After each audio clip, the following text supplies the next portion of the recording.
Welcome to Trial by Wine. We take a closer look at crimes that highlight how fascinating humans can be. Schmitty, Swanny and Clarkey visit crimes and run them through their jury of three, debating both sides of the case to agree an appropriate, if totally fictitious, sentence. Please be advised, Trial by Wine may include explicit or disturbing content and will include drunken rambling. Listener discretion is advised. All right, how are we? Not too bad. Yeah, very well here. Swanny. Swanny's still recovering, aren't you, darling? I am a little bit, but I'm feeling much, much better today. And actually, I thought I sounded great until I put the headphones on. I can hear a little bit, but I think I'm doing pretty well, all things considered. I've got to say, you sound fine to me, but I've got to tell you this. I was listening to a very early episode of ours, and if you ever wonder whether or not the work that you had done on your nasal cavities has helped, it's unbelievably better because it's the remarkable. the amount of, I don't know if you were sniffing or what you were doing, but it is so obvious that your sinuses are blocked. Yeah. And I thought, that really has changed. That's and it's funny because I can tell the difference. Yeah, when it comes to when I have been unwell since, and I mean, obviously those first couple of months were a bit touch and go, and I was questioning whether I had done the right thing at times. But once it came good, it really has. And having had COVID, and when things happen normally, because that was my weak thing, it would take me to the ground, and I'd be so sick, and then it would be like a month or more of trying to clear my sinuses, and then up and down, and the biggest shift for me is the fact that because they must be able to clear, or they're not at a base which is already terrible, I've got a chance to actually get better. Do you know what I mean? Otherwise, it was just, here we go. I'd be going, and I think that combined with the fact that I knew that was the case, it was a bit of a misery, really. So having had COVID and just coming out of the side, I'm still testing positive, but I think that might be for a case. But I would hope we'll be back to business tomorrow, and I think I'm pretty lucky, really. Fingers crossed that, the sweaty nights are behind me. So much fun, isn't it? Yeah. You forget what that's like until you wake up in a cold, wet bed and you go, oh my God. It all comes flooding back, right? And you're like, oh, that's right. That's being right, sick. the cold sweats. I remember. Yeah. So, they didn't have that last night, so I think I'm pretty good. And how are you? And boys? how are you guys? Sorry. Yeah. We're a little overhung today. Oh, you do look a little bit rough now that I have a little bit of look. I think you went were just bed cold later, but Stuart was about 2:30. So, And what was the cause for celebration? I had some old work colleagues came up from Melbourne. Oh, hijinks. Yeah. So, lovely. Karaoke on the deck? in the spa. In the spa. Right. Yeah. And one of you lot have a thing for spa entertaining, don't you? Yeah. And I can see why now, having partaken. I've never done that until the night before Schmitty's wedding, to be fair. But it's a slippery slope, isn't it? Literally and figuratively. It is. Yes. And how about you two? Oh yeah, I'm good. And of course, who are we? I'm Schmitty. I'm Swanny. And I'm Clarkey, and together we are Trial by Wine. And what are we drinking? Well, we denied. Oh, as to whether you would. Yeah. So Stuart's not having a drink. And I've poured myself a glass of 2019 Deriff from Andrew Buller Wines who are in Rutherglen. So, yes, we'll struggle through that. I don't know how you can do that. That is not a thing that I have ever been able to do. No, I've always been, forgive my French, but piss weak when it comes to that. I don't know. I've never been able to do it. It's like what's it called? That first night frenzy. I go hard. I definitely am a binge drinker, but I can't back it up. Fortunately, today I'm not hungover, and I am drinking a glass of Pepper Jack Shiraz. Ooh. And Tony's joining me as well today in the Shiraz. So we started this bottle last night. We went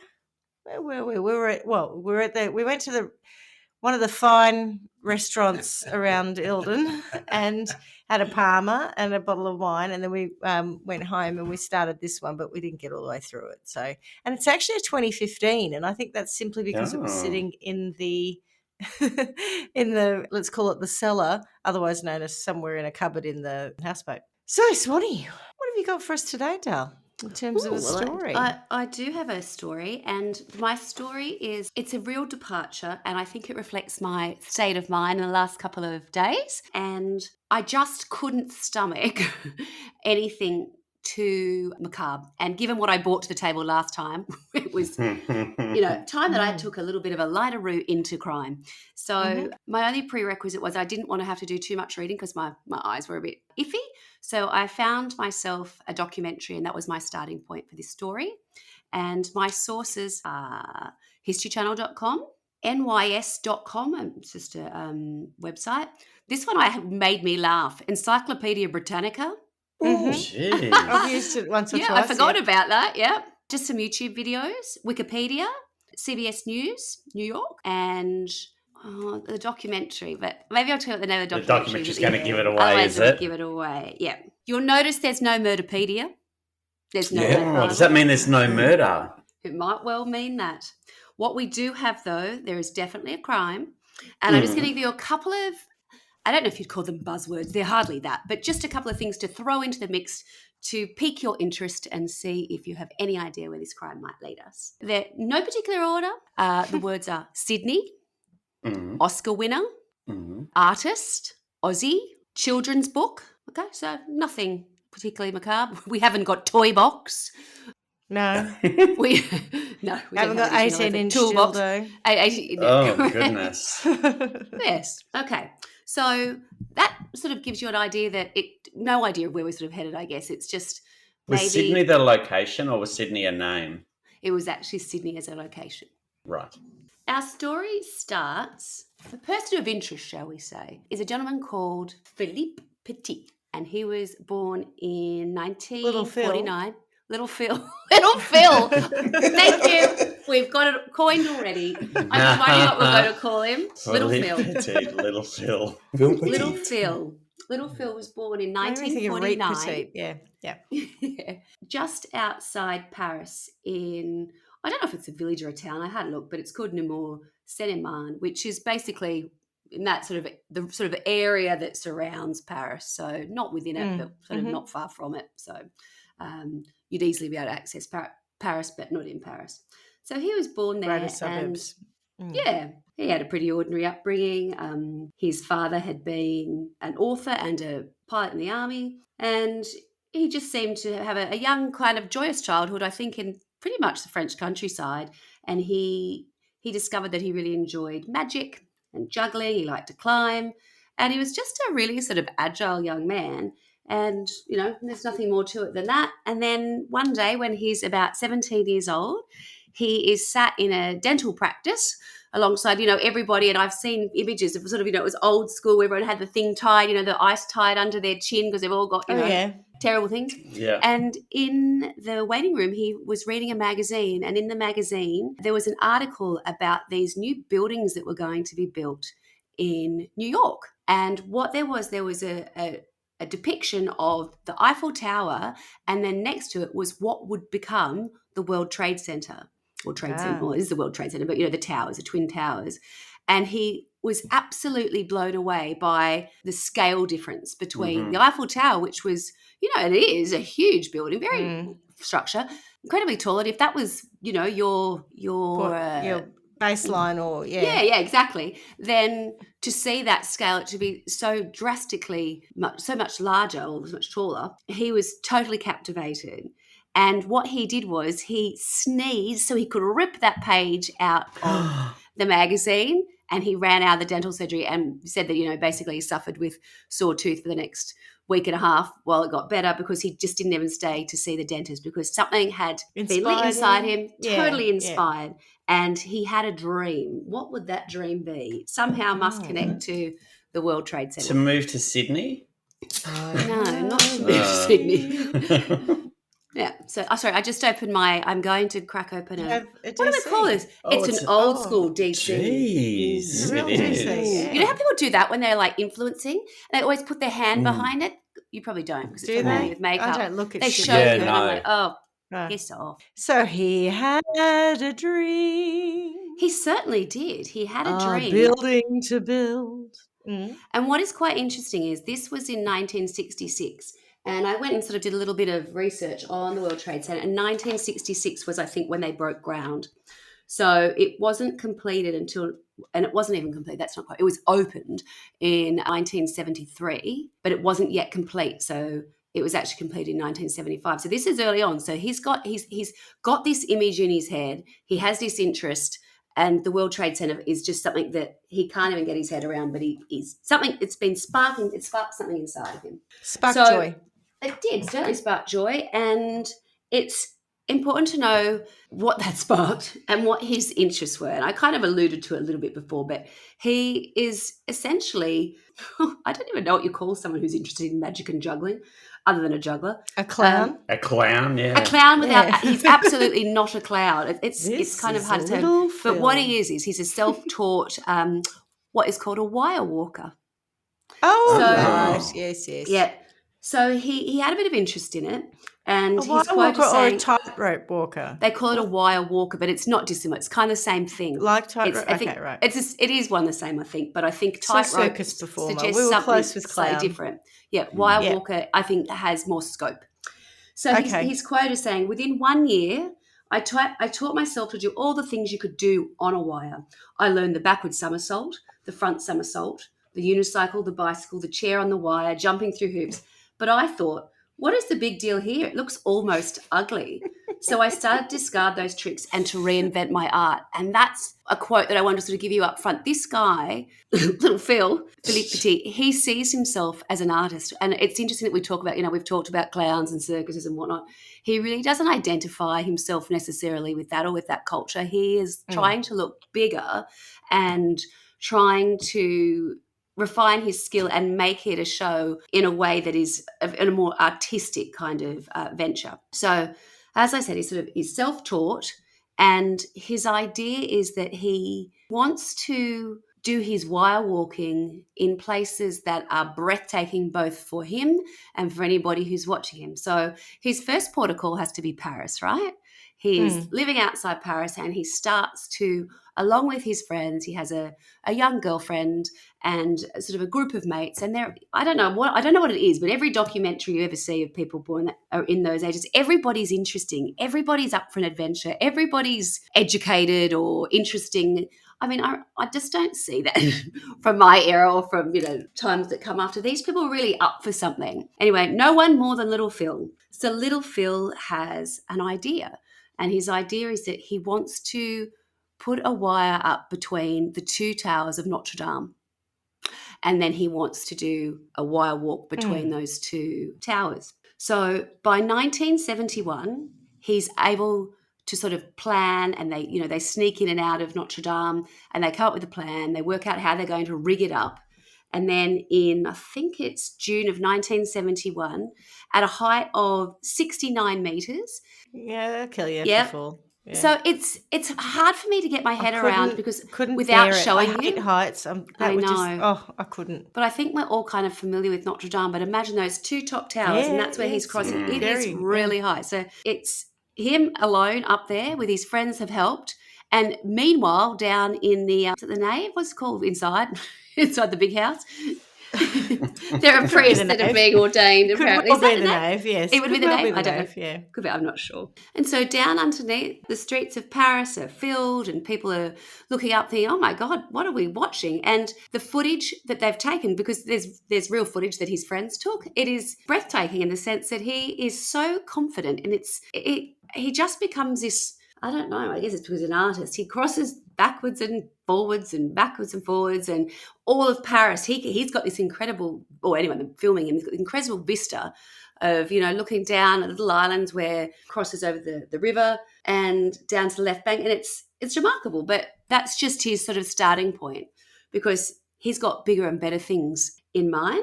So he's already been caught there. He wasn't charged, but obviously he was trespassing, but he's just thinks it's the greatest thing ever.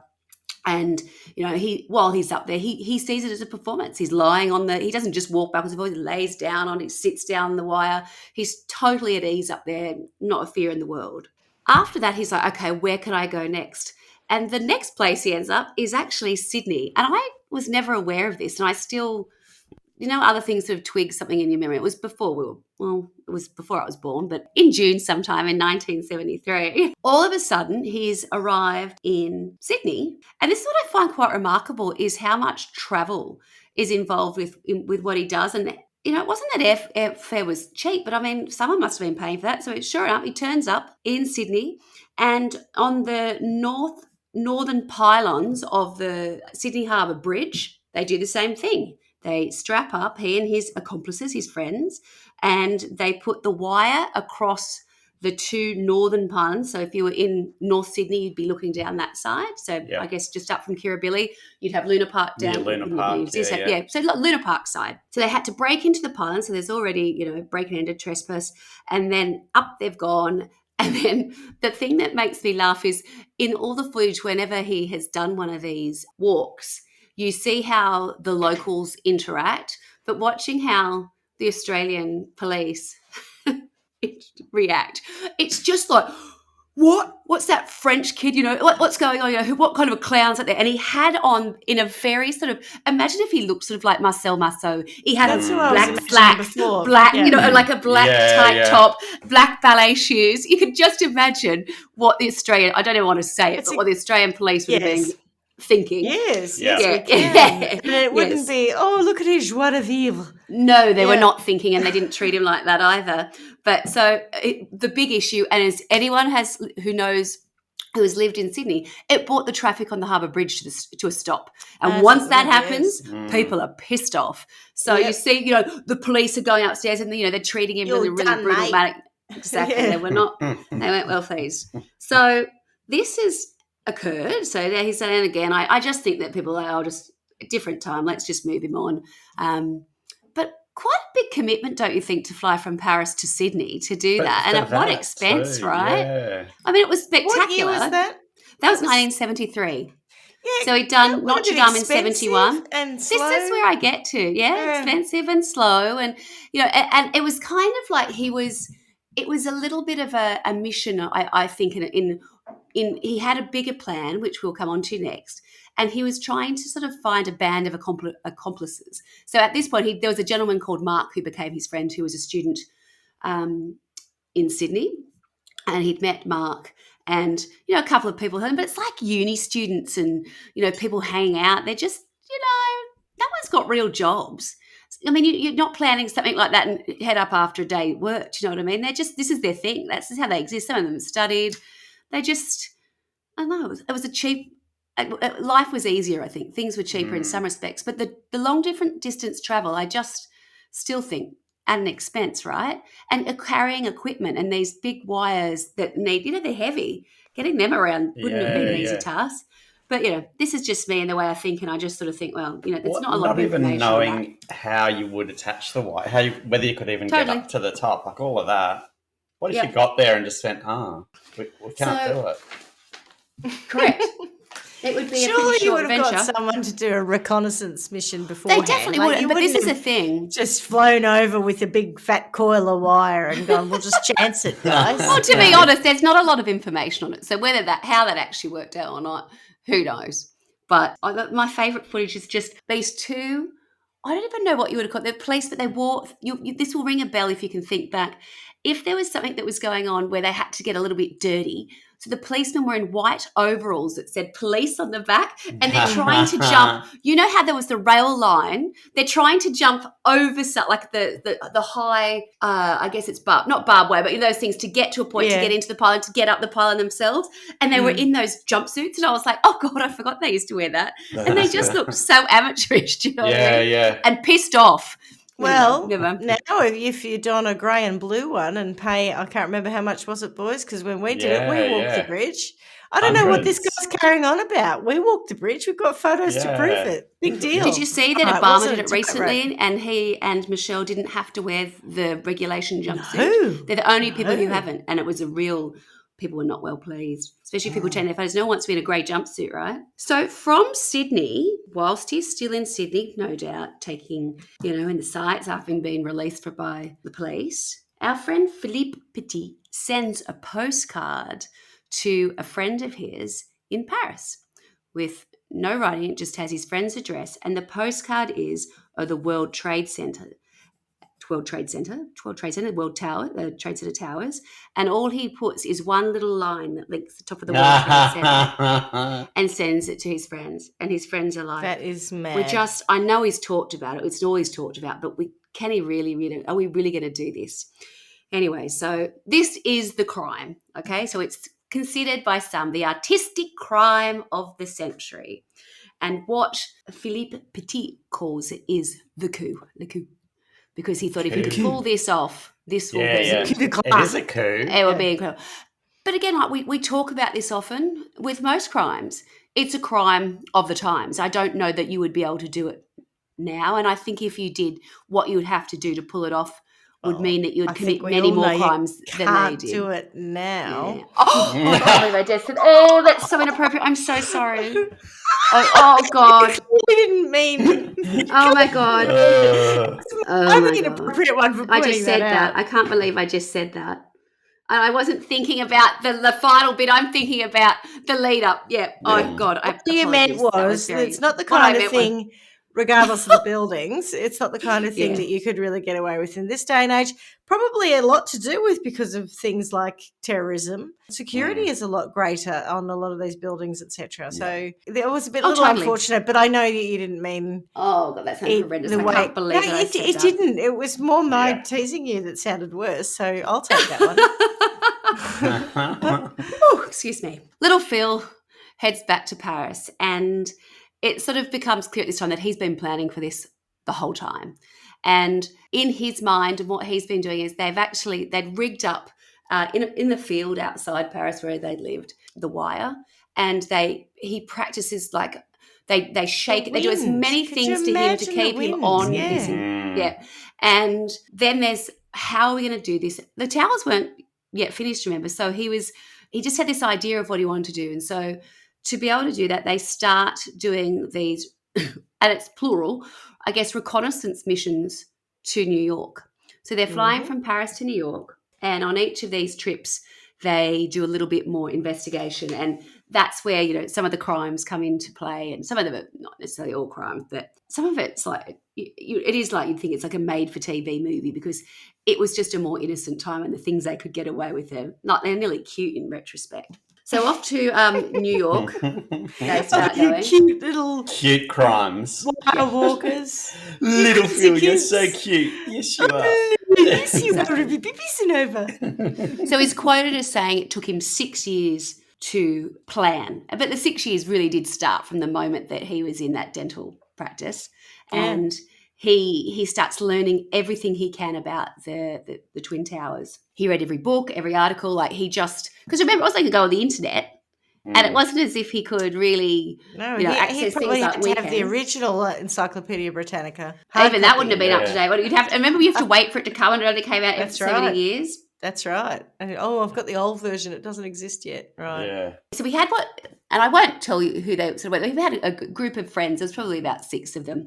And he and his co-collaborators, and they changed. They would come in and out of focus depending on what they had going on in their lives, whether or not they'd get to a point and they'd think this is mad. But they were genuinely friends, and there's so much footage. They filmed everything because they knew they were about to do or embark on something that would be remarkable. And that's your favourite thing, crimes where people filmed it all? Absolutely, because I just can't believe what I'm watching half the time, because it could go totally wrong, right, or totally right, and it was remarkable. But so whilst the towers are still under construction, he's got his wire rigged up outside Paris. He's practicing that. They do it all the time, and they're trying to come up with ideas of, once these towers are ready to be scaled, how would we then be able to attach a wire between the North and the South Tower? That's what I'm wondering. That in and of itself shoot it across like a Mission Impossible type thing. That's exactly what they ended up having to do. Oh, look at that. I've seen too many movies. That's the point. So I'll read something here just from Wikipedia, but it's like, and the equipment's heavy, right? So they're going to have to get up to the top of the towers and then get across.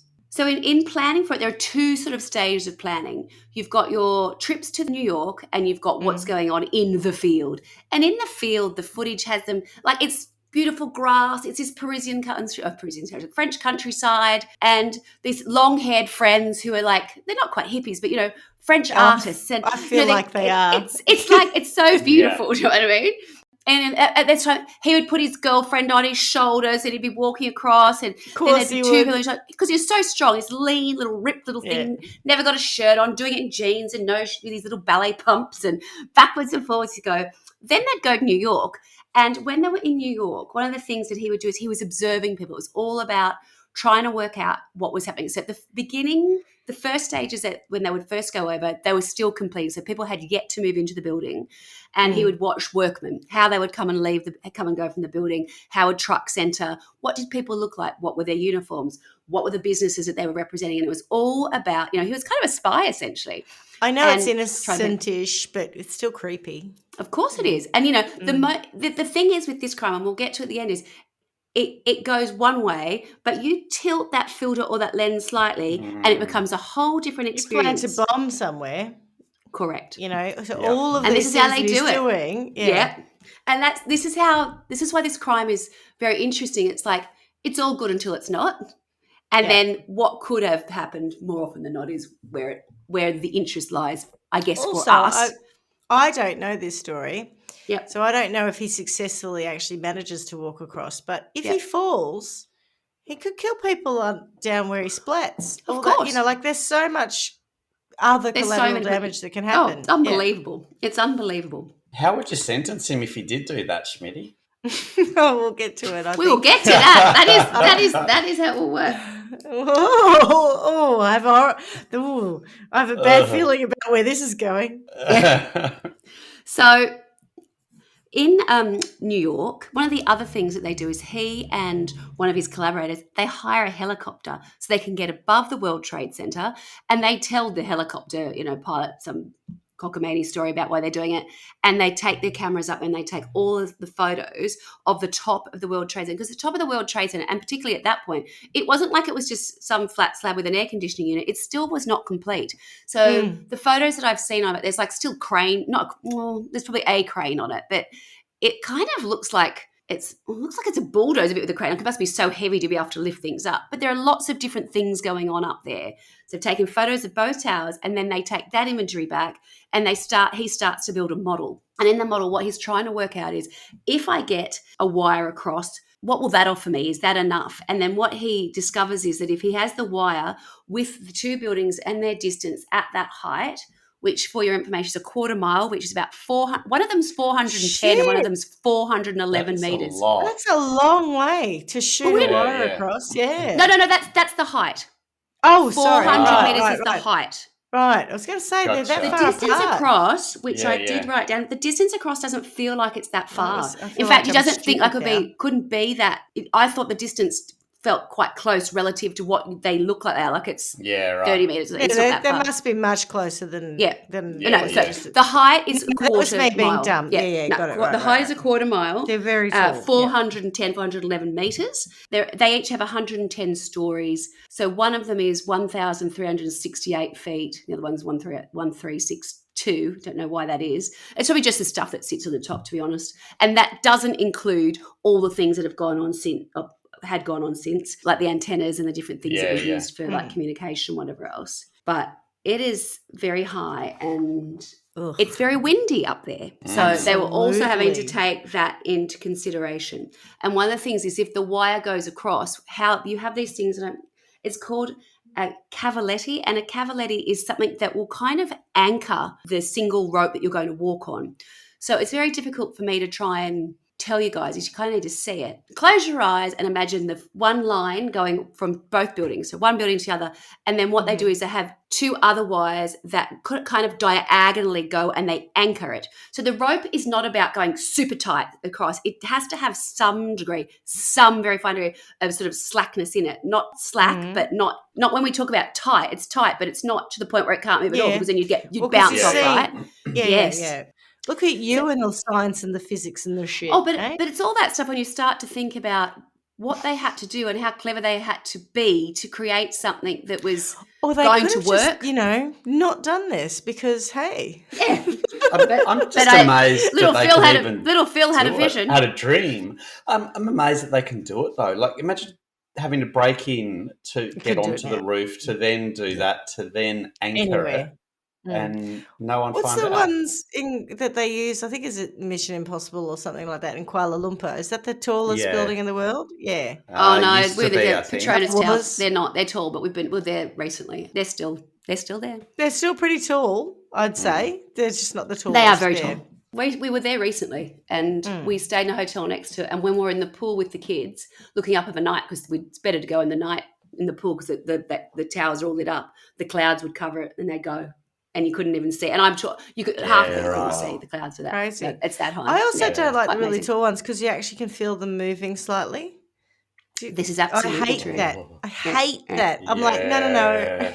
Yeah, I'm not a fan. I don't believe this is right. No. It's been a while since I've been in a really tall building. I used to have a real thing for it, but it's been a long time since I have. And so in Japan, they build tall buildings with a bit more flexibility earthquakes, because of earthquakes. Oh, yuck. Yeah. Oh, no. I like my buildings to feel like they're not going to fall over when I'm in them.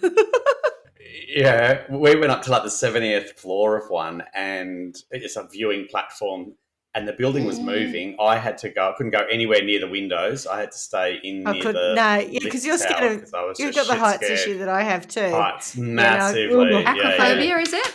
Acrophobia, yes. Not aggro. Aggro is space.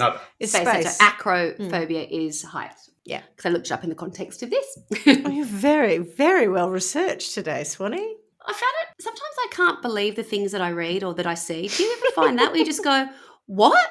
What do you mean you thought that was an idea? What did you mean when one of your friends said, I'm going to do that? You thought, I'll help. No, that's crazy. No. So they're doing their to and fro going. So they've had the helicopter. He's spent a lot of time outside. Pointless. Yeah. Sorry, that's what gets me about it. It's pointless. Just because I can, or just because I just want to show that I can. I found my note here. There's 200 feet, which is 60 metres.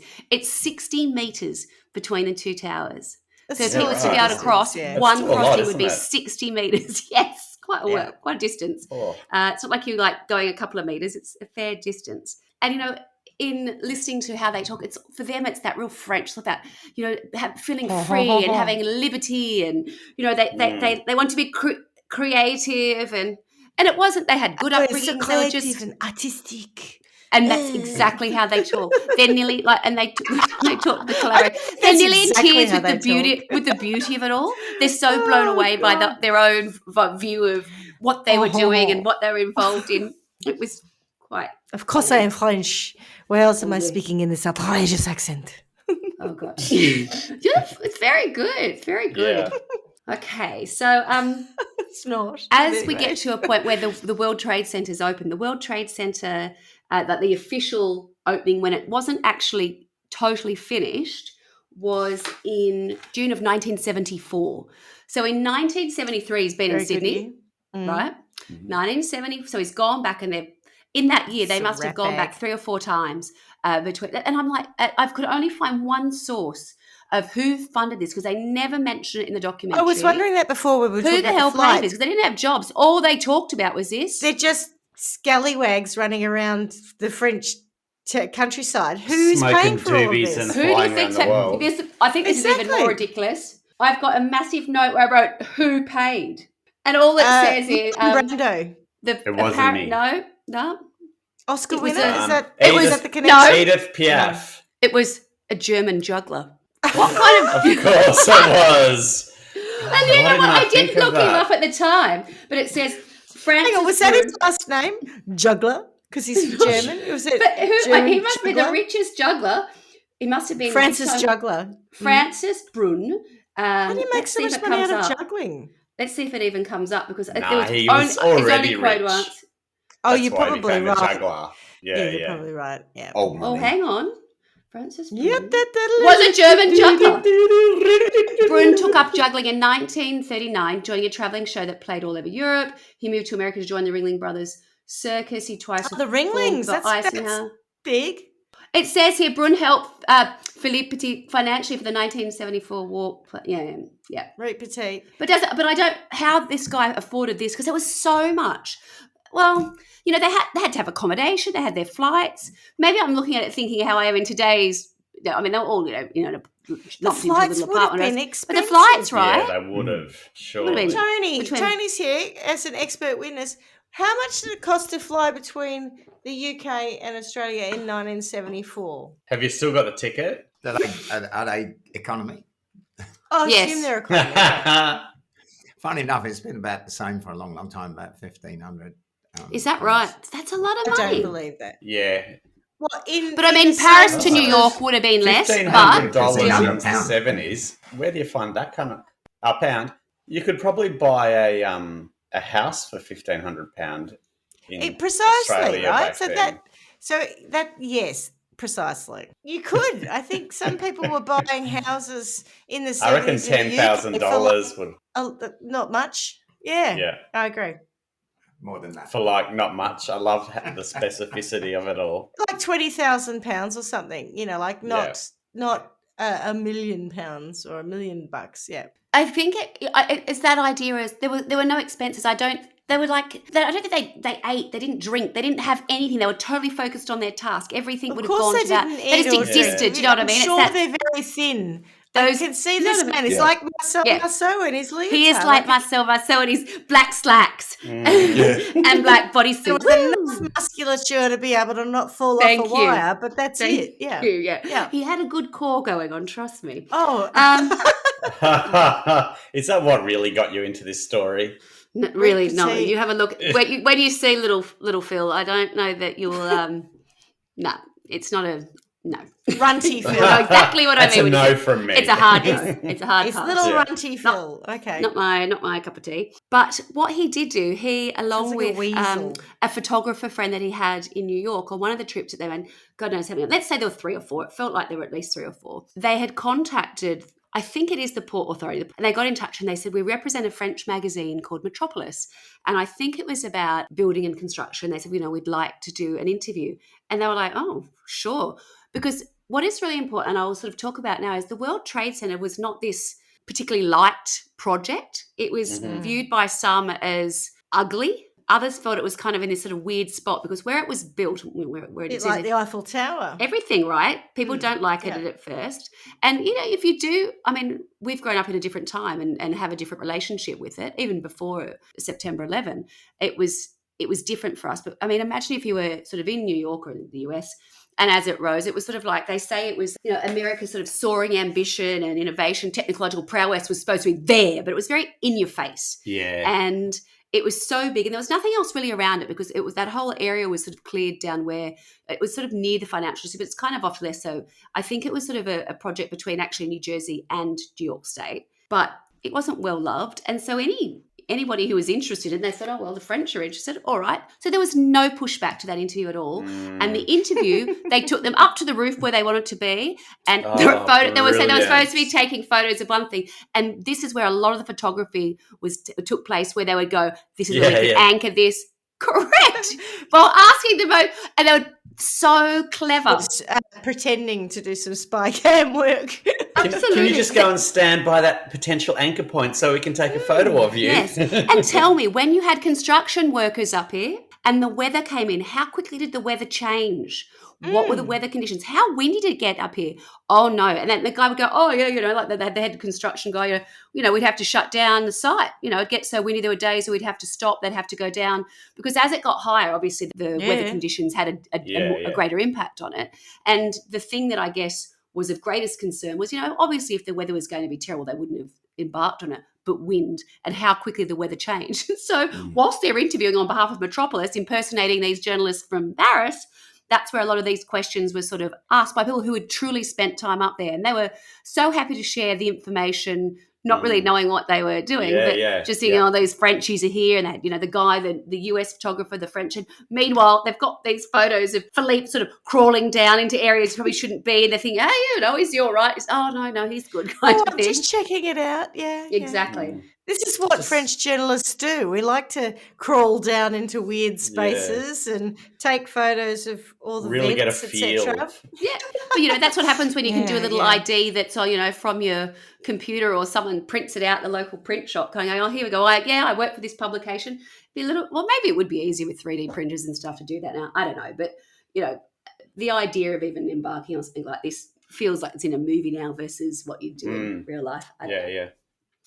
So they were able to. Is that an indictment on our current life? Oh, perhaps. Has all of our freedom and all of our liberty been taken from us that we can't dream a dream of going to Kuala Lumpur? A trial by wine adventure. Towers, yeah. So we can base jump off them. Oh, because they would be really happy up there if that would happen. Yeah, that was my dream when I was at 17 in the dentist. So what is interesting at this point is when they're impersonating the journalists, though, they use their real names. So they weren't pretending to be someone else per se. So in terms of a crime, you know, they weren't mean-spirited or criminal as such. It was all this kind of just trying to get by. How could they do it without really – they weren't trying to harm or hurt anyone. They were just trying to get it done. It's interesting. At this point, there was one of the guys, who was an Australian guy, Mark. And Mark – I don't know Mark's name because I don't think they give it, but – Mark had followed him to France and had been with him during a lot of the sort of training, and they're larking about in the field or whatever else. But on the last trip where they went, he said, look, I had to pull out. He said, because I, as an Australian, and I think he'd studied law, he said, I could just see it was a very litigious society. If this goes wrong, now we're starting to get into it, like we're dealing with a very litigious society.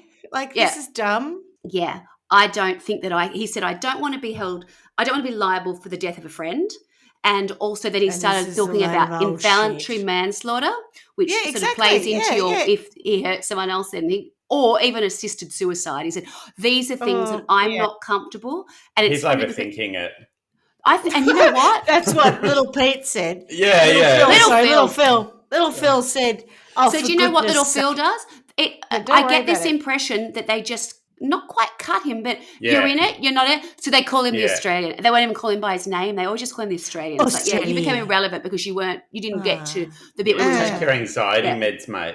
So it's about this point that it feels somewhat. Is that how you say arsehole? Is it? I don't know. Trou de cul. That's it. Trou de cul. Ooh. I don't speak much French. Most of it's swearing. Just important stuff. With my outrageous accent. Your accent is brilliant. And the thing is, when I was watching them and hearing them speak, I mean, the girlfriend who he had, like when he was younger, she is so emotional. And it's like there are bits where you'd cut to the Australian and he'd be talking, and you'd cut to the girlfriend. Yeah, and mate. Her eyes were massive, and she'd be like, oh my God, like she'd be crying with emotion. And it was so over the top. I was like, oh my God, the French are just a different breed. They really are. Yeah. It was so beautiful. You know, it was just, I had to, this is perfect time actually. So they leave, he leaves New York, goes back to Paris, and he's quite deflated and totally feels defeated at this point because Mark's out. And so the whole idea is he can't do it on his own. And he needs people that he can trust and people that understand what they're trying to achieve. So his friend, everybody sort of has a role, but with one person out, it doesn't quite work. And he doesn't want the girlfriend there, so she's never allowed to go to New York. She's not part of that at that point or anything like that. Oh. Anyway, so it's like a bank robbery where they've all got a role. And that's exactly right. So he goes back, and it's at this point he's in a gang. Aren't they? They're a gang. Yeah. And so it sort of failed at this point. He goes back to Paris, and then it's so funny that you should say it's a bank robbery, because then the girlfriend is interviewed, and the girlfriend at this point hasn't been allowed to go to New York. They've been keeping her out of New York. She hasn't really been a little person. All of a sudden, and she goes, I see my role, I see my role is I have to build him up. And I'm like, oh yeah, whatever. You know what I mean? I have to build him up. Yes. And also I am the getaway driver. Yes, and I'm the one. I am the safe cracker. He becomes obsessed with watching. You can get through that vent. I'm very small. I'm the only one. I'm getting to the bank to crack the vault. You are so on the money. That he gets back to Paris in this mood. Anyway, the girlfriend then has her role to build him up, and she says then he becomes obsessed with detective movies and cops and robbers of bank robberies, and he's watching modeling behavior on how to get in, how to get out, and that's all he does. He becomes obsessed, and he just watches TV and that kind of those films non-stop, trying to work out a way, how is this going to work? Because he'd spent all of this time from when he was in New York, once they actually opened the World Trade Center. So remember, he's flown over the top. He's done his trip to the top. He's done a lot. He's done a lot to get that far. To feel like you're going to stop there is bad. I get it. But what happens? And he's been sitting in the reception, like the massive foyers, watching people, modeling behavior. What are people dressed in? How do Americans look? How do they interact? How do people show their security passes? How do I get into these buildings? Who are we going to be? Should we be white collar workers? Should we be tradesmen? We need to get our equipment in. So many things are happening. Do not want to look like Marcel Marceau. It might give the game away. It might give it away. So the coup is looking not so cooey and a little bit kind of not going to happen. So back in Paris, they are working. How are we going to do this? And I think I love you say that they're working. They're not earning watching any movies. bucks. Yeah, we're just watching movies. What are you doing? I'm working. So they've done as much as they can in France. Like, it's just the stuff that needs to happen will need to be based in New York because they need more help. And as it turns out, the next trip, which will be the final trip to New York, whilst little Phil, looking like Marcel Marceau or trying not to look like Marcel Marceau, is sitting in the foyer. Oh. A guy walks up to him who works in the World Trade Center on the top operational floor at the time, which I think was the 82nd floor. And this man, no word of a lie, in real life has a moustache that is like handlebars. Moustache. Yep. He's cool. He's got a ponytail. Whatever. He walks up to him and goes, like, what are you playing at? Like, what are you doing around here? You stick out like a sore thumb, which of course is exactly not what he's trying not to do. And he goes, what? Oh, what do you mean I stick out? So he goes, I've seen you perform in Paris. And sure enough, this guy, when he's been in Paris, has seen him like walking on a tightrope or juggling or doing something like that. And he goes, what are you doing here? Why are you here all the time? He goes, I want to walk between the world trade. He goes, oh, all right then. Well, maybe I can help. Come up to my office. I'm on the top floor. That's kind of what happens. What's the chance of that? So through him, he goes, well, actually, we're getting new ID cards. I mean, if you saw the ID card, it was so bad. It's a bit of paper. Anyway, so they modelled some ID cards Not biometrics then. Not face recognition and fingerprints. No, crayon. I have access to all floors of World Trade Center. It's so crazy, but I can't. A stick figure likeness. And this guy is interviewed, like this guy, and he still looks the same. He's still got this crazy move. He's fabulous because you couldn't make it up. But so as a result of that, it starts to all come back together again. Did he work in an ad agency? Because it wasn't. It was like you think it was. It was like some ad agency, ponytail and the moustache and the. Sure, I know who you are. Yeah, I'll get you up there. It just feels like an ad agency guy. It does. It does, and it absolutely wasn't. And again, going back to how the World Trade Centers were viewed. Sorry, the towers, World Trade Center, singular, not plural. There was a lot of empty, unoccupied floors. Load went over. They couldn't get people to move downtown. They didn't want their offices there. It wasn't really considered the heart of anything. Certainly coming from Midtown, where a lot of business were operating. You had like Wall Street and the financial district is off. I would say off to the left, but you know what I mean. It's slightly across. This was a whole repurposed sort of dead zone that they created. Bit like Docklands in Melbourne. Canary Wharf was yes. So Canary Wharf. It wasn't all sexy businesses and banking businesses, which ended up occupying a lot of it. And I don't think that. I don't know though, but that beautiful restaurant and the Eyes on the World. What's it called? The World Trade Center restaurant that was at the top. I don't even know that existed at this point. It wasn't as coveted as it became. It wasn't a place to be. No, exactly. So it wasn't literally all beautiful. Like the Docklands 15 years ago. I'll tell you, watch the documentary because it's actually really good. And when you see the card, you go, oh God, I could have done that at home. It didn't look exclusive or it wasn't for a bank. It was like official. I think there was something like a roofing company. It was something weird, like it was quite literally a stick figure. It was like industrial or it was like just logistic. Anyway, so they've now got access to the building, showing how to do it. They've got their cards and they're trying to work out, okay, what are we going to do? So who's going to go into what towers? That's crazy. And essentially, some are going to go in as workmen and some are going to go in as white-collar businessmen, depending on which tower they go into and how they do it. Blue. So blue and white colour, blue one side and white the other. Mm-hmm. Correct. Which is which? Do you know what? I probably could have told you the day. North. Yeah, it doesn't matter, does it? So I'm now going to take you to the coup and whether or not it happened and how it all sort of transpired. So the target date was August 7th, 1974. So it feels like it's quite quick, actually. Like it's only a year after they've done the Sydney Bridge Walk. That was June 73. But a lot of stuff had been going on in the background, and then there were lots of changes, and it was always this sort of moving feast. They were trying to do stuff, and they were modelling stuff, and it was always trying to come up with different things and how they were going to get that cable across.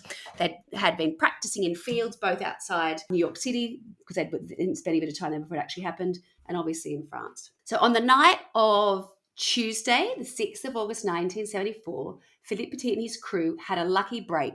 So they had planned to be able to access their friend's floor, which was the 82nd floor, because that was as high as they thought they'd be able to get, and they thought they would have to store their equipment at that level and then get it up to the roof. So what you have to be mindful of is I think at the 82nd floor, that was the highest occupied floor. So everything above that still existed, but they were empty. You know, like when you see in movies and it's all, bits of plastic whistling around and it's just a shell. It looked like a scene out of a movie where there was going to be a crime. They hadn't been fitted out. Yeah, correct. Well, where all the bodies are stored. Yeah. Or you shoot someone through the plastic. Yeah. Or correct. That's exactly right. You need that whistling plastic. That's just attached to something. Yeah. You see the silhouette. It's not ominous enough if you don't have plastic hanging around for no good reason. Exactly. That's right. So purely by luck, when they were getting into the freight elevator, so that was always the plan. The ones that were using to get the big cables up, they had to get into the freight elevator and get it up to the highest point. And then when they were getting in, someone said, "What floor do you want?" And then just by luck, I think they either chanced it or someone else said, and it went to the highest point. It went. So it went up to the 104th This is floor. ridiculous. 104th, there you go. Yeah. So that meant that they still could have potentially got to that point, but they would have had to carry it up all the extra floors. So they were so lucky that when they got to that floor, they were able to store it, I think it was 19 steps from the roof. So that's a big difference to several, Because I'm guessing we're talking a big steel cable. You said it was 60-something meters. Yeah. Well, plus because the other part. Yeah. And then the other two. So they would weigh it. So then you've got someone going up from up in the other tower. So I'm only talking about. I don't know. I'm actually really talking about one tower. This is the tower that Little Phil's in, and then the other two had gone in as businessmen into the other tower. And it was are they receivers or are they receiving the wire? The blue collar guys have the wire. Yeah, no, I think it's the opposite. I think the blue collars are shooting. I think the white collars are shooting. Yeah, because I can picture the guy. I think the guy who could. Yes, I think it is. How are they getting the rope in then? I'll tell you that. So they've in the freight. Oh, they've already stored some things in that guy's office in one of the things. So they've been able to access things and get some things in. So it's very complicated. Right. I don't know all the ins and outs. They've been building up to it. Yeah. Right. So they've got different points, and they're getting him to take stuff up. I don't really know in great detail how that works, but basically there is some stuff stored. But what is interesting in both situations, and it's not written anywhere, but certainly in the documentary, you find that both sets of people get stuck because there are security guards on the unoccupied floors. And it is like a movie where they are walking around with a torch and they've got a desk and all they do is sit there and wait. So in both instances, and remember, they weren't communicating. Donuts. They couldn't communicate. It's starting to feel like remember an early video game. Like it's you get to a certain level and then you're stuck, whether it's Donkey Kong or whatever, because there's something above you that is not letting you get there. That's what it feels like to me. What I found really hard to get my head around with when because this bit is all reenacted and they show this in the documentary, both sets have to hide for several hours. And they get there at as there's knockoff time, sort of 5:30, 6 o'clock. And then they both encounter security guards to a point where I think Petit Phil is hidden, but they go to fall over something, and there's an exposed beam, which I don't understand quite how that beam, but it's been between two floors, and they get stuck into it with a tarpaulin over the top of them, and they can't move for hours. And this is the guy who's going to be the toilet worker. How are they communicating with each other? They're not. So those pair. Not at all. It's like no communication. So the two who are next to each other under the tarpaulin, nothing. The other two who are in the white collar ones, they're behind a plastic flapping thing, and they have a pen because they're the business, and they have to write to each other to communicate. They're able to do that because what happens is the guy comes in and out, and they can't look. And in the end, one of them, in the ones where they're under, he puts a hole through the rug to get an idea of what's going on. They see night has fallen and it's still ours. But what I found interesting about that was they were able to communicate with the other pair, right? So if one pair had got up and been waiting, they would have thought something's happened. That's what I was thinking. Yeah, it just so happens, right, that when the security guards go and they finally leave and they can finally make a run for it as such onto the roof, that they get to the roof. It doesn't say within what period, but I think it's a fairly close period. Time. Yeah, which is, oh, hurrah, hurrah. And they're looking across and they have to wait for this. So I think is just so romantic in size. The lights that come on and off to flick for the planes, the high building. Yeah. So there'd be like a silhouette, and then the light would come on, they'd be able to see each other. So they said once they got used to the rhythm of the lights, that's how they were able to sort of communicate with each other. So before that, like it's sort of you're in the darkness. Are they there? I could imagine the joy that they felt when my God, we've actually made it, because both pairs would have thought, we've screwed it up. We haven't made it through. They'll be up there or wonder what they've come into contact with. And at that point, they were able to have I guess that is a CV radio. They were able to then start communicating with each other once they got 10-4, Rubber Ducky, we got ourselves a convoy. We got ourselves a coup. Now they're up there, and now it's time to start setting up. So you were right, Schmitty, all that time ago. You said, how did they get it across? And this is really hard for me to explain, and I hope I do it justice, but I'm just going to read it out because when I watched it, I couldn't really get it. I'm having to read it. A giant crossbow type thing. To pass the cable across the void, Petit and his crew had settled on using a bow and arrow attached to a rope, and it was a fishing line to start with. Oh, yes, I get it. Yeah, that makes perfect sense. Yeah. Thing, and then that's your tracer, and then you drag the heavier cable across. Yeah. Got it. They had I was thinking a bow and arrow with the tightrope. Like that's so that's what they'd been practicing so many times. They had this particular technique, and they'd done it. Yeah. But that was it was so light. It goes and it lands, but they can't find it, and it's in the dark. Yep. So the businessman pair have because it landed in someone's chest. It's landed. No. One down. So this is where I cannot believe this really happened, and this is not made for a movie. This is what they did. Little Phil gets his gear off because he can't find it, and he figures that if he's nude, he'll feel it against his body. So Little Phil is just a dirty perv who likes to Little get Phil naked. Takes his clothes off, and he's crawling around waiting because the smallest gust of wind, and he feels, I think, against his thigh, and that's how he gets it.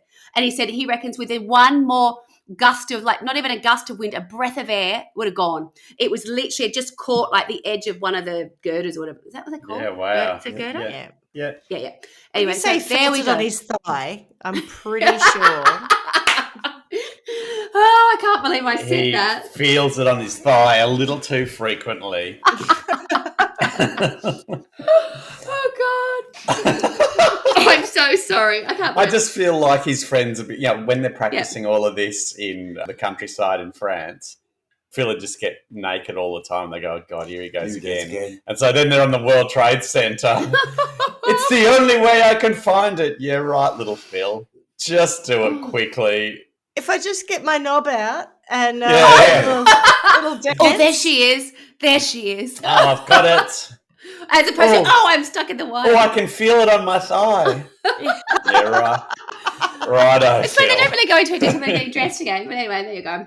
Bloody Phil's at it again. So they get the wire, and then from that point on, that is then attached to a larger rope, and then they start the process. Can I just ask the important question? Does he put his clothes back on at this point? Do you know what? They never touch on it. I do know that he does, but they don't talk about re-robing. He's going to get a terrible chill. He's going to get a terrible chill up there in the wind. Frostbite on the old this is the chilling stuff on the I'm willy. watching, and I go, is this who does this? These people are mad. And this is when things go slightly wrong in the sense that the first shot, so they get across, he finds it, they start doing the ropes, but what happens is the big steel cable drops. when they get across, it goes, so it goes down, and it feels like it goes down for forever, kind of thing. Not all the way, not all the way down, but it's so far down that they then have to spend hours manually trying that. Like that could have been the end of it, right? Because the cable just went too far down, and so one of them on one side. Two of them on one side, and it's the businessman side. They have to manually, with their hands, of course, manually, with their bare hands, recover, if they can, this steel cable. It has gone so far down. Cable, yeah? It's steel cable, yeah. Shit. And that takes them 60 hours. Their waist, basically, that's from, I don't know, by the time they get on the roof, I think it's probably midnight. It is freaking hungry. It's so late. They're starting to, it's taking out, and basically it's just, it could all go wrong, and there's nothing they can do. They've got to try, they can't see it, right? It's pitch black down there. They're trying to pull this. They're just pulling it back up, yeah? So they were heavily delayed because of that. That was not the plan, and also you're not happy with that, Schmitty? No, I can't see how it took that long to pull up a cable. Anyway, they didn't know if they were going to do it, and they did. They got it up. But by the time they did, it was, nearly before dawn, I think, if I understand that correctly from the documentary. And then they still have to put those, what I called it something, I think I called it cavaletti before, but it's also the guy lines. They've got to anchor it once they get up there. Yeah. So they still have to do those ones that we talked about. And there we have it. Shortly after 7 a.m. local time, Philippe Petit stepped out on the wire and started to perform. I can't believe it. They didn't go and get breakfast first. I mean, your point. They said they were so physically exhausted they couldn't believe that he was going to do it. No, and they just didn't know if it was going to happen. He was 1,350 feet, 410 meters above the ground. He performed for 45 minutes, making 8 passes along the wire. And no one saw it. He walked, danced, lay down the wire, and knelt to salute workers. Where it gets really quite, great. I don't know, it's beautiful really, is the girlfriend, and she talks about it and she's crying. So she and all of their friends, so not the ones who were like up the 4 up top, but everybody else involved, they were downstairs throughout the night waiting. So remember, they can't see anything. They can't tell what's going on. They have no idea. They wait. No one's come down. There's no word from them. They don't know what's going to happen. Have they been arrested? Are they alive? No idea. And then shortly after 7 a.m., they see him come out. Surely they just see this tiny little speck. Correct. It is so tiny. It's unbelievable. So pointless. And she's saying, look up. And, in the footage, she's crying. She said, it was so beautiful. You know what I mean? It's like, oh, my God. And it was just because for them, it's not, it's certainly not for him. It's not a trick. It's a performance. And once he gets out on the wire, it's filmed. Yeah. There are photographs. He is smiling. He does have a balancing balance, yes. Yeah. So they had to get that up there as well. Sorry, of course he has that. So he's got that. So he's holding that, but it is, black little slacks, and they've got a slight flare still. I'm like, God, he's going to win. It's the 70s, of course they have. Yeah. There's no such thing as no flare. It was just amazing. So I've got visions of him being like Freddie Mercury at Wembley. Probably not wrong. Although he's a ginger, isn't he, though? He's like a ginger Freddie Mercury. Yeah, no, but just the performance side of things, just going absolutely absolutely loving it. Yeah, he was there. This is his whole life. There'll be never a greater moment. There was no fear. There was not any sense of this is all going to go terribly wrong. And and you can see when they're interviewing the other people who are involved, most of them have like this sort of like little breakdown when they're talking about it, because I think that the pressure, they can realise the outcome of how differently it could have gone now.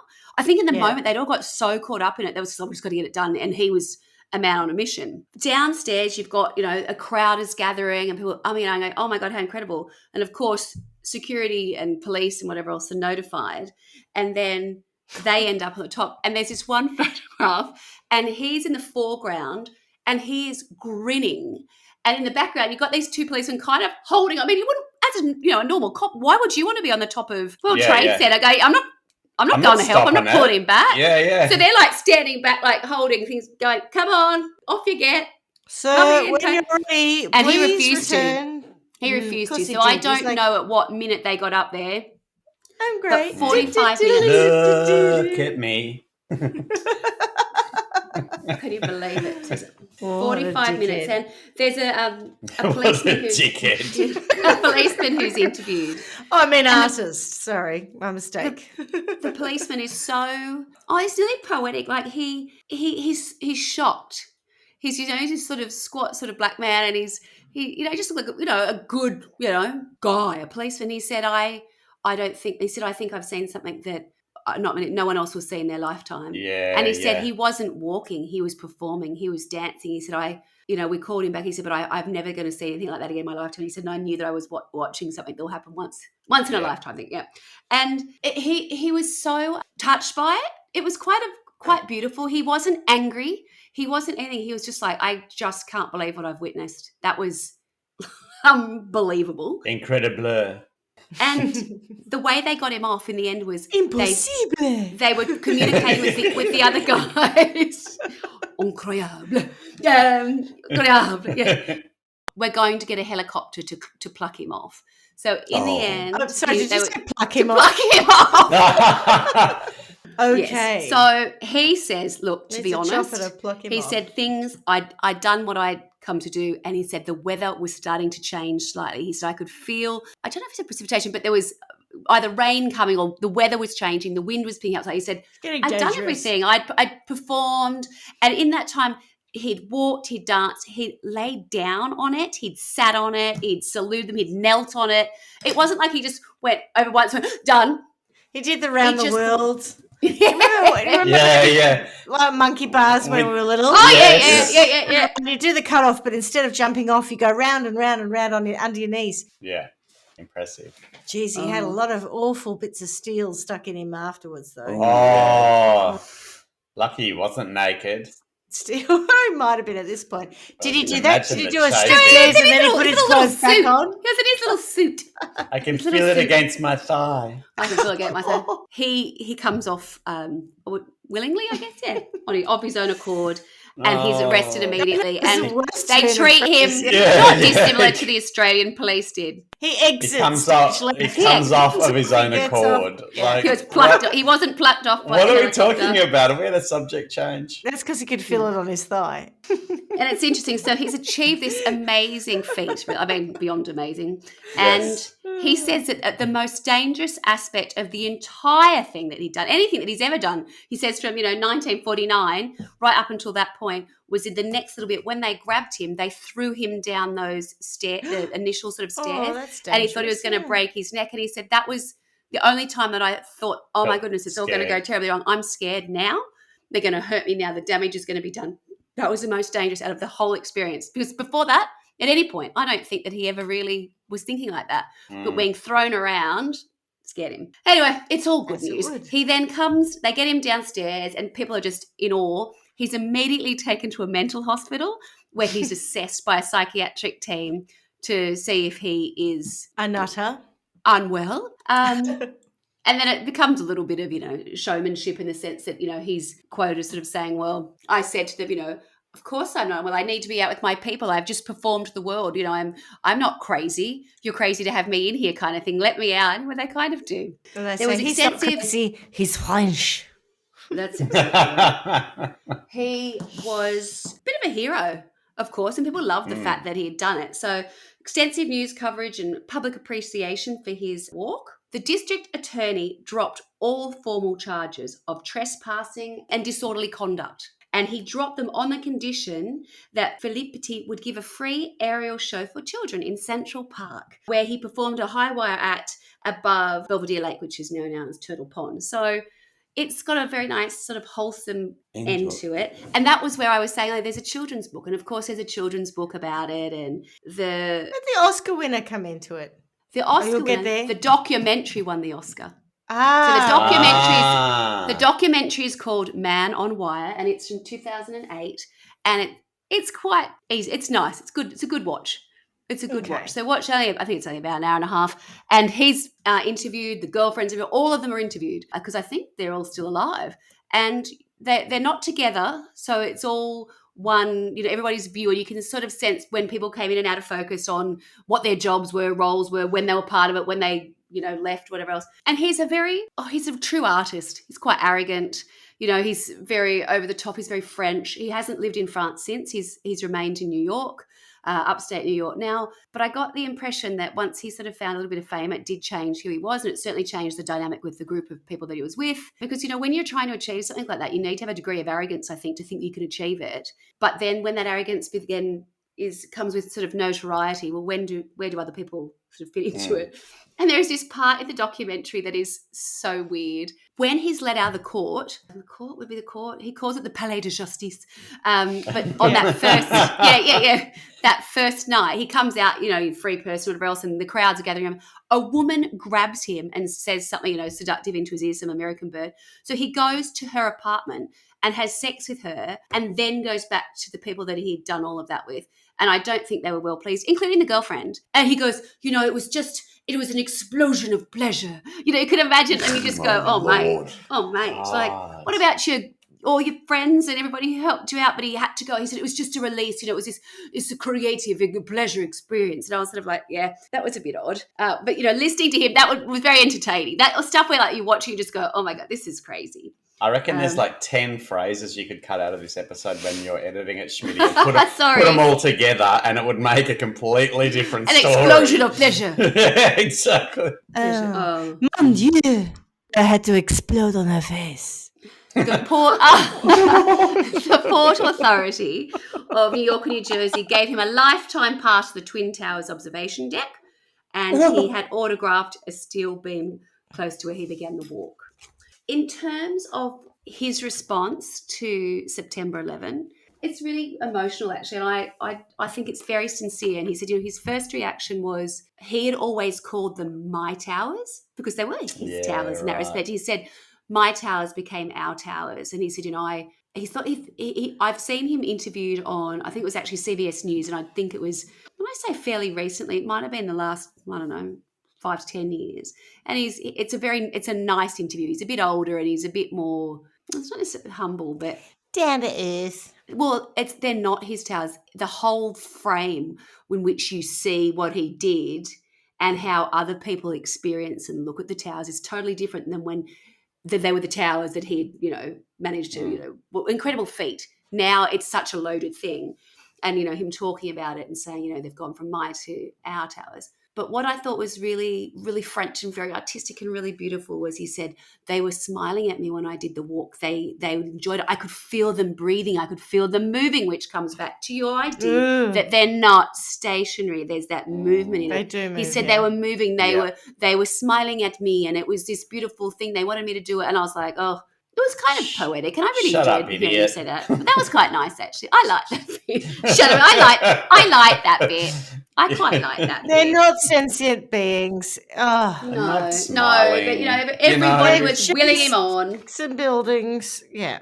Okay, his ego's egging him on, right? I feel like you could make a Disney movie out of him dancing on the wire while the Funny buildings you should say sing that. along. Oh. Funny you should say that. Here we go. It's not a Disney movie, but there is a movie called The Walk. And The Walk is a Robert Zemeckis film, who is Forrest Gump director. And he wrote the screenplay, and it was based on a book called To Reach the Clouds by Philippe Petit. The actor who plays Petit is Joseph Gordon-Levitt.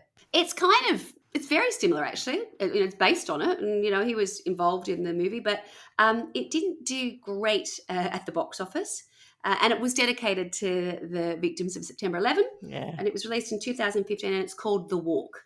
And it's also one of those films, I think a lot of it's done in IMAX because of I don't think I could watch it. I think it would just be terrifying. Makes me I don't think Mr. Acrofo, I don't think it's your cup. I don't think it's your movie. The 3D, the giant things, but well, that was an interesting one. Okay, so what do you see as the crime then? In my mind, patent stupidity, totally unnecessary, waste of everyone's time. But, you know, I suppose one might say, oh, look at this, pushing the envelope, I'm sure you could do this sort of shit legally. I thought the crimes that we could look at were like more as what if? What if one single thing had gone? Yeah. Or that cable fell and you know, sliced people, because imagine the velocity of the cable falling. Yeah. It's a steel wire. It could have killed people the damage. Awful. Yeah. God, who's the safety police? No, but that's the thing. It would have only taken that. It's all fine. And the fun police. And then it's how people would view him putting people at risk. The accomplices. Because let's assume he would have died, right? All those other people. I can't believe that they said, isn't that lovely? As long as you go and perform for some kids in the park, you're all right. What a joke. Well, they say it was the beginning of the changed relationship for New York with the World Trade Center, because they said that all of a sudden people saw them as a little bit more human. And then after that, there was also a man scaled them, crawled up them, and somebody else. And, then people started to, accept the World Trade Center. So it was all from a marketing point of view. That's why he was invited back, and he had was the novelty. The observation. The observation access. But, what would you say? I think it's more what would have been the outcome if one thing had gone wrong. Lots of things had gone the wrong way, but if that wire had fallen, he would have died for certain. If or the wire had hit anyone beneath, who would have been liable? So the accomplices would have done jail time, involuntary manslaughter. Their whole lives would have been destroyed, as opposed, I think they just went back and had normal lives, except for Philippe Petit. There you go.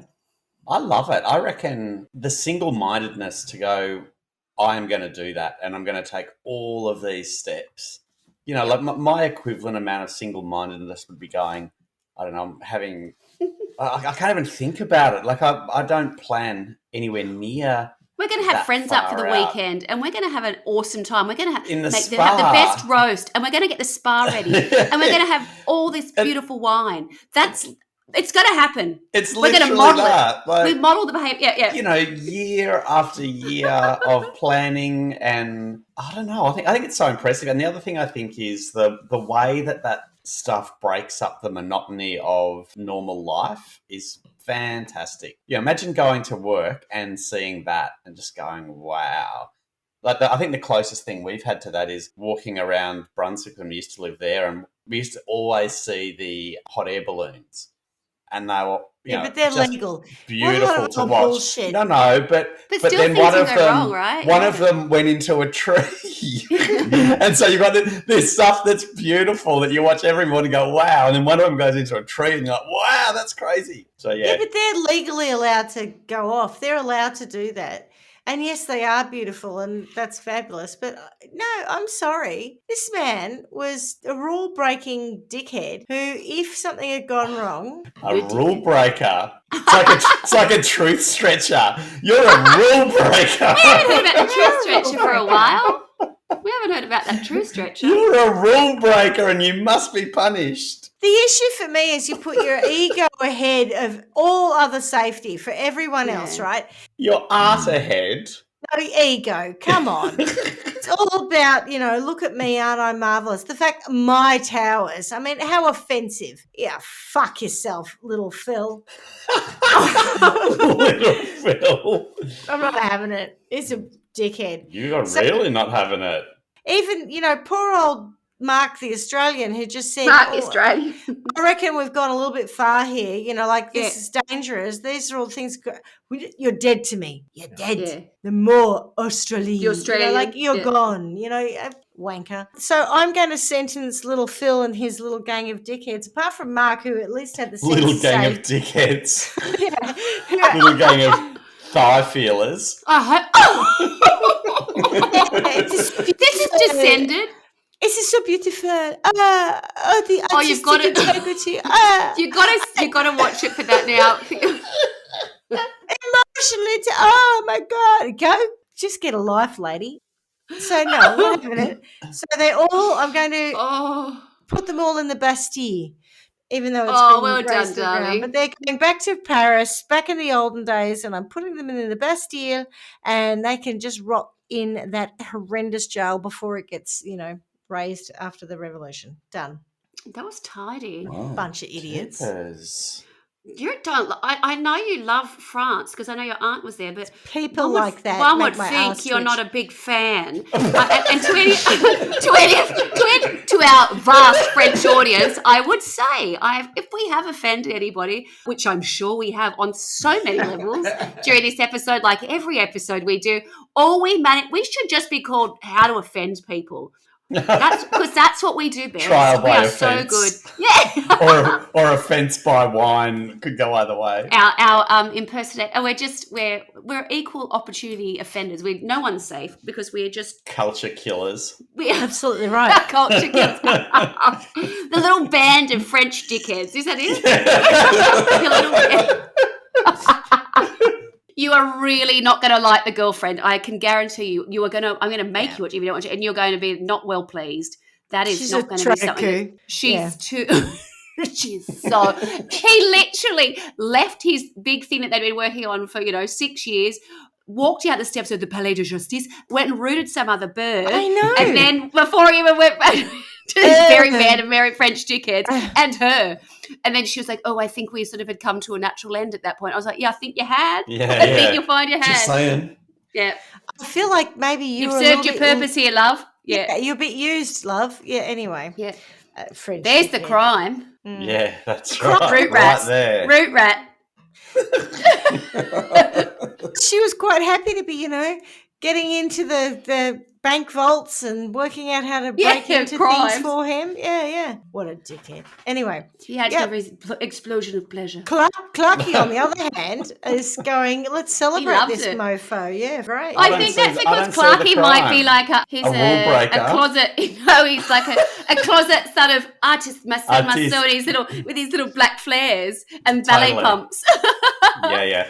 No, I literally don't get any excitement out of art. So I don't really get it, but I think it's great. Maybe I am a rule breaker. It's just, I like it. Wank.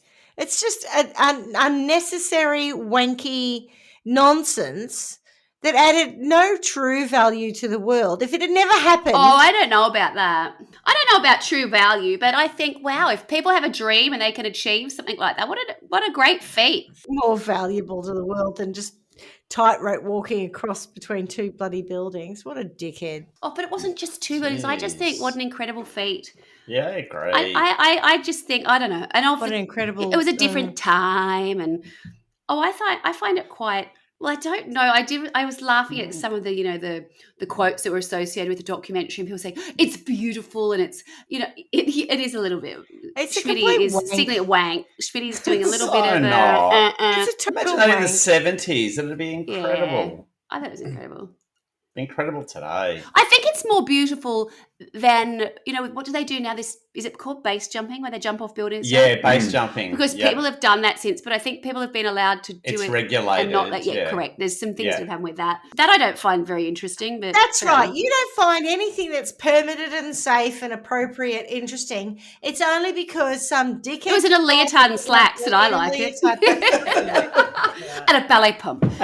He's kept his shoes.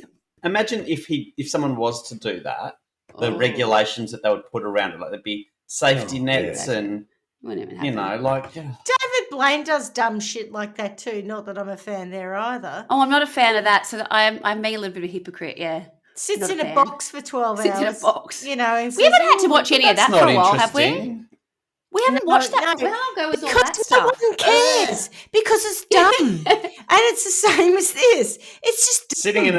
Sitting in a box for 12 hours is very different to tightrope walking. It was more than 12 hours. That was me just being funny. But for any amount of time, it's no fun. 44 days. Yeah. A little bit more longer. than 12 hours, yeah. But was that in the shopping centre? Was he the one?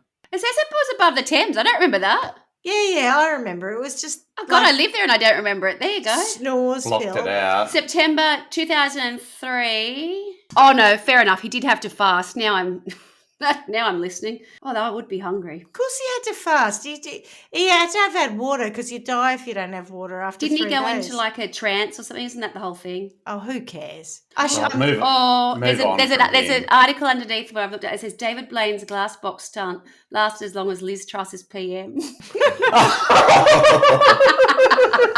That's a good one. So if he did it for no other reason, I think that is a fabulous headline. Yeah. So you two think it's beautiful and artistic and no crime, nothing to see here. No crime, no foul. All right, fine. Well, a load of old shit. Okay. On that note then, well done, Swanny. And no one got murdered and that was nice. No. For a change. It was quite a nice refreshing. I could manage it. It was COVID appropriate content for me. And I didn't I was not sleeping, but it was not because I was fearful that I was going to be strung up into a gynecologist chair and had be attacked by someone. Yeah, so that was nice. So that's funny because the last 3 we've done have been not particularly dark at all. So we've had a good palate cleanse. So I look for back to the horror. Time to change that. Well, I must be the next story. Oh, I better go work on something really nasty now then because we've had 3 light ones. Whoa. Yeah. I reckon I can bring it. Okay. All right. Well, excellent work, Swanny. The artistic crime of the century? I'm not sure if I'd call it that. Yeah, no. I would. No. I call it I think there'd be other stuff. I reckon piss crossed was the artistic crime of the century. Piss in a bottle and call it art. We did that hoarding thing and people got 16 bottles of piss. Now that's art. Tracy Emin, she had that stupid unmade bed that got taken out and put in the Versace Museum. Well, that was worth billions. What a joke. I mean, art, what a load of old shit. Well, on that note, piss you already. See what you did. Oh, God. All right. Ciao. Ciao. Bye. Thanks for listening to Trial by Wine. You can contact us at trialbywine@gmail.com. Please rate, review and subscribe to Trial by Wine on Apple Podcasts or wherever you get your podcasts. If you'd like to support us, you can become a patron at www.patreon.com, Trial by Wine, or visit our website www.trialbywine.com to donate to us. Your support will help us cover many more cases and apply wacky sentences. We really appreciate you listening and hope you tell everyone about us. Our cover art is by John Christo and music is by Beauchamp from pixabay.com. Thanks for listening to Trial by Wine. You can contact us at trialbywine@gmail.com. Please rate, review and subscribe to Trial by Wine on Apple Podcasts or wherever you get your podcasts.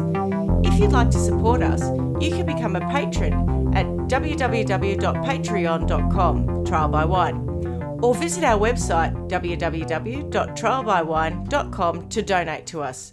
Your support will help us cover many more cases and apply wacky sentences. We really appreciate you listening and hope you tell everyone about us. Our cover art is by John Christo and music is by Beauchamp from pixabay.com.